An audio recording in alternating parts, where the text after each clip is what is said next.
Alright, YouTube viewers, this is Zaxter99 again. Today I'm going to be showing you my method of making very nice chunky salsa. I like my style of salsa over any store-bought, obviously, because it's fresh, made from fresh ingredients.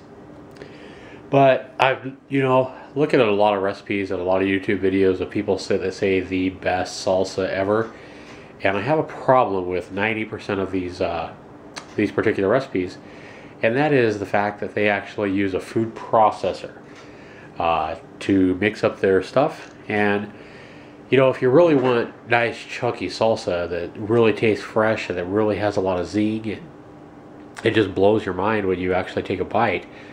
I think you need to do it all by hand. Don't be lazy. Take your time, take a knife, and cut up everything by hand and mix it up. I'm going to show you a couple of tricks here in my particular recipe that helps make nice chunky salsa. Gets out a lot of the tomato juice that would make it runny, and you're going to see that in the end, I think my salsa is a lot better than the stuff people get when you use a food processor. So I'm going to go ahead and start by listing the ingredients that I use. Right here, I'm making quite a bit of salsa today, so I have 12 medium-sized tomatoes. These are just regular slicing tomatoes that were on sale at my local country food mart for 99 cents a pound. So I have 12 of those. I have a whole bundle of cilantro, which was like 69 cents, so not too bad. All these tomatoes were like about $4.50. With the cilantro, you're looking at about 5. Couple of onions. It was another $1.50, and like I think 40 cents for a couple of jalapenos out there. 50 cents, call it. So we're gonna make up some homemade salsa here for about $7. And I think you're going to be pleased with what you see at the end. Alright, I'm going to go ahead and get slicing up these tomatoes, and when I get back I'm going to show you a trick here. Alright, first off, to slice up a tomato, I simply take my knife and I cut it in half, and I cut it in quarters.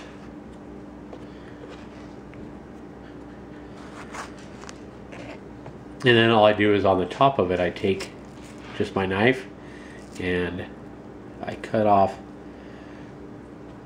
just a triangular part. I don't know if you can see this with the video set down. Right here. Just like that. I just cut that part off and dispose of it. And then what I do after that is simply take your sharp knife, and you're gonna dice it up. So I'll take my tomato and I'll simply, looking for a pretty nice dice, but you want some pretty fine chunks in it. So you'll run it one way and then turn your tomato opposite way and cut it into nice dice-sized chunks.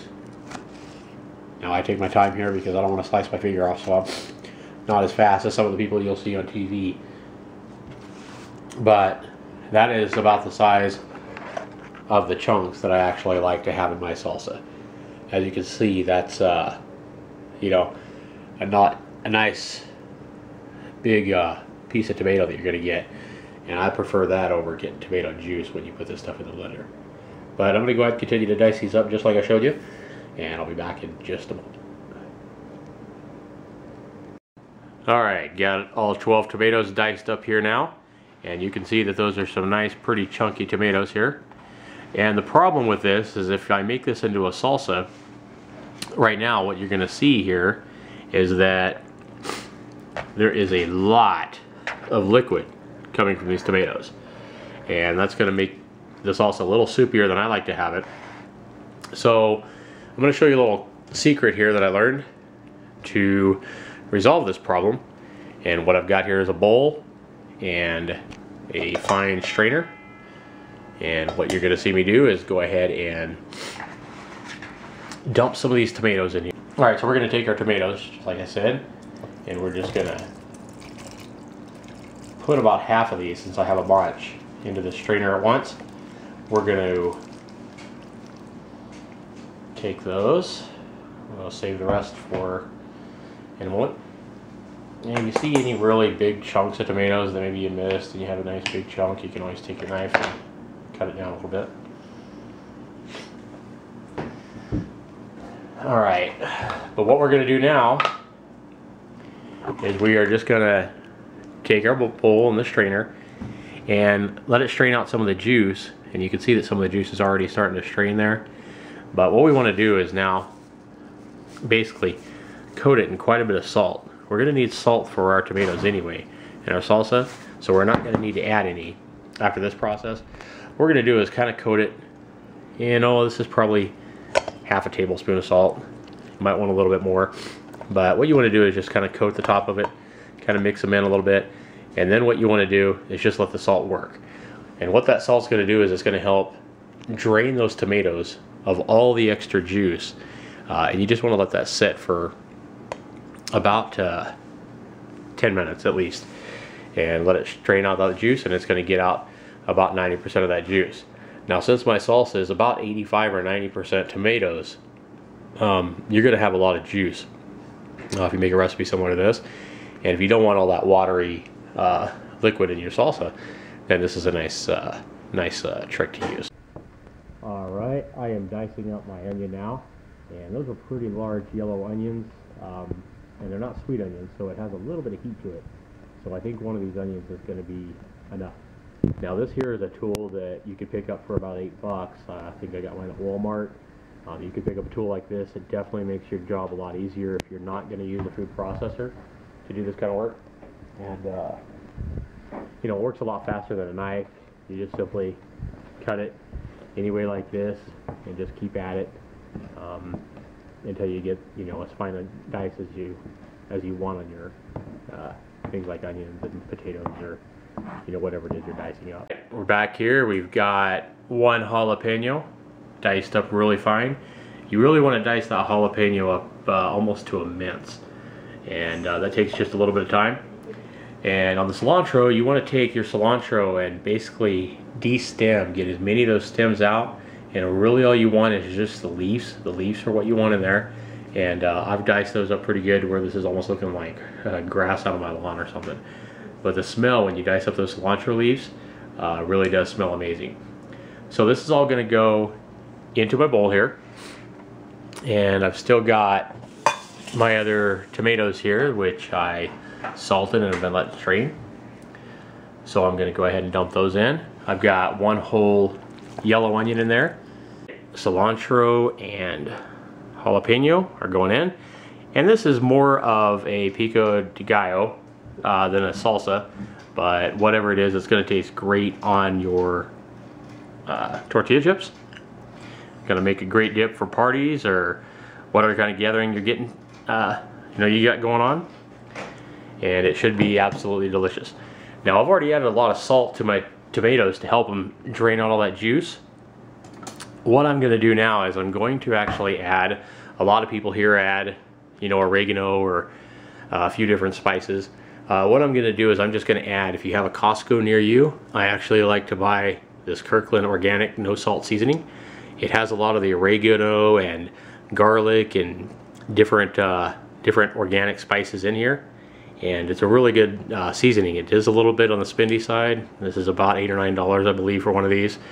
But I'm just going to take the cap off and probably put in a couple of good tablespoons of this organic seasoning, because I do have quite a bit of Pico de Gallo here, and I want a little bit of seasoning to season it up. Now it's still going to be really fresh and really good, even if you don't, put some kind of seasoning in it. You could just put salt and pepper, or just a little bit of salt, and it would still be really good. So I'm going to go ahead and sprinkle on a little pepper now. Probably about, again, pepper is going to be something that's going to add a little heat, so you might want to just start with a little bit, and if you need a little more heat, you can add either another jalapeno, or you could add some more pepper to it. And you're just going to go ahead and stir that around, incorporate it well. Now this is going to be something that's this Pico de Gallo here is going to be something that's going to taste better after all the flavors have had a chance to basically work together and let all the flavors actually come out, kind of meld together. So what I would recommend doing is definitely refrigerating it overnight. I know it's tempting to go ahead and dip a chip into this stuff right now, but the more time you give these flavors to meld together, the better the stuff is going to taste when you actually take your first bite. So obviously you want to take a couple of taste tests to make sure you've got it, spicy enough and to your liking. But this stuff is so good, it's going to be tempting to eat a lot of it right away. Now, as you can see, I hardly have any moisture at the bottom because I've got most of the moisture out of those tomatoes. And this is now mixed up pretty well. This is going to make a nice addition to any tortilla chip. When you bite into that, it's going to basically explode with flavor.